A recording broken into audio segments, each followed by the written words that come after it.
j'ai été témoin de situations d'itinérants qui ne recevaient rien du ministère des Anciens combattants.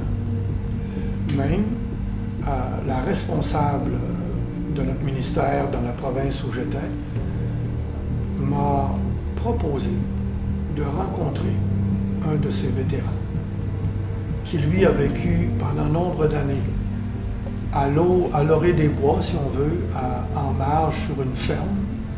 Et c'était les gens de la ferme qui lui apportaient de la nourriture de façon régulière, qui ont constaté que le monsieur vivait là.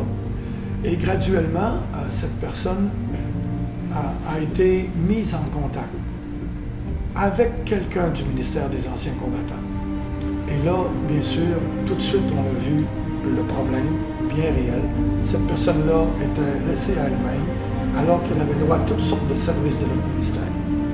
Et moi, j'ai eu l'occasion de partager un repas avec ce monsieur dans un restaurant où il m'a raconté sa vie, comment il en était arrivé là, comment il s'est ramassé que plus personne ne s'occupait de lui.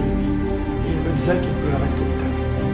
Il pleurait tout le temps, dans sa tente, là-bas. Et un jour, on a pu l'aider, faire en sorte que maintenant, cet homme-là puisse s'en sortir et avoir une vie meilleure et avoir les revenus appropriés. C'est des choses que j'ai vues.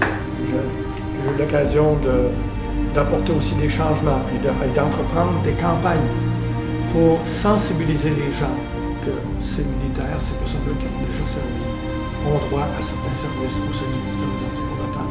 Et ça se fait. Je n'ai pas vérifié dans les dernières années jusqu'où on en est rendu, mais il y a des gens qui ont une sensibilité à l'égard de ces personnes, et même les policiers aussi, des fois les voient, et les amener bien sûr à notre ministère et voir qu'on puisse les aider.